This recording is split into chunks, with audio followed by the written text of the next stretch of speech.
A quick tip from Core Nutrition.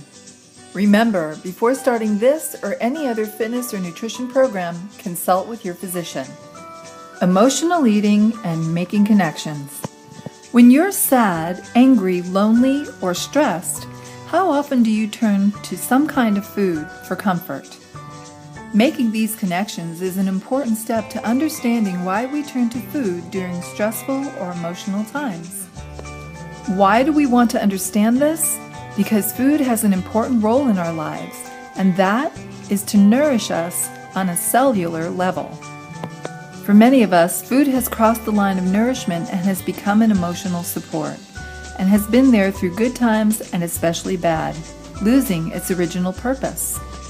If this rings a bell and we have found that food has become more of a pacifier, companion, comforter, or support system, is an exhausting battle of counting, avoiding, binging, dieting, and guilt, or we have found that food has become our secret obsession and find ourselves dreaming about the next time we can eat, then you'll be happy to know that you're not alone, and that we can put food back in its place, and we can start as early as today.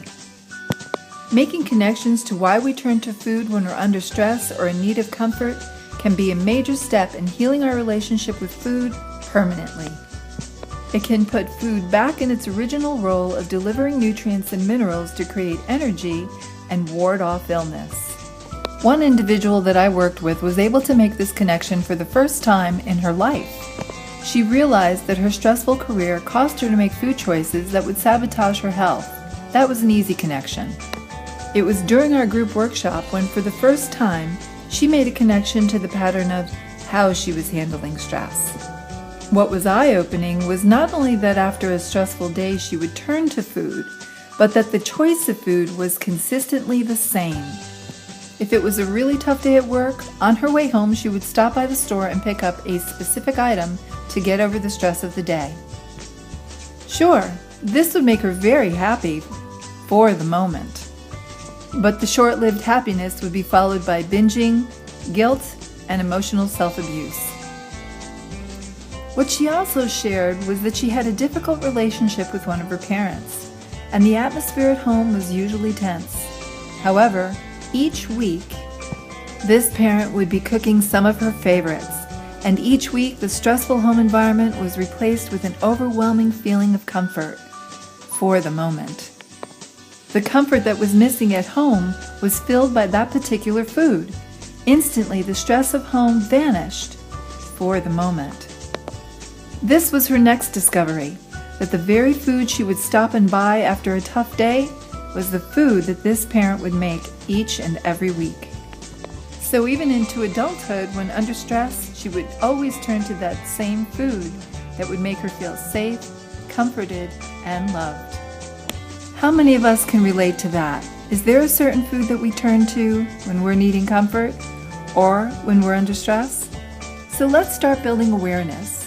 The next time we head to the fridge, just take notice of one of these suggestions and see if it makes any connections for you.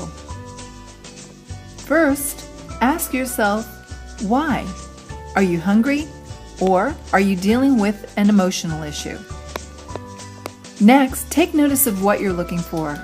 What is that food that you turn to when you're under stress? And can you remember when the first connection to stress and this type of food was for you? Or take note how you felt after you had the first bite, and then identify how you felt when you were completely finished. Now don't become angry, just become aware. This practice can help us to start looking at food in a new light, so that we can understand it a little more clearly, taking small, deliberate steps.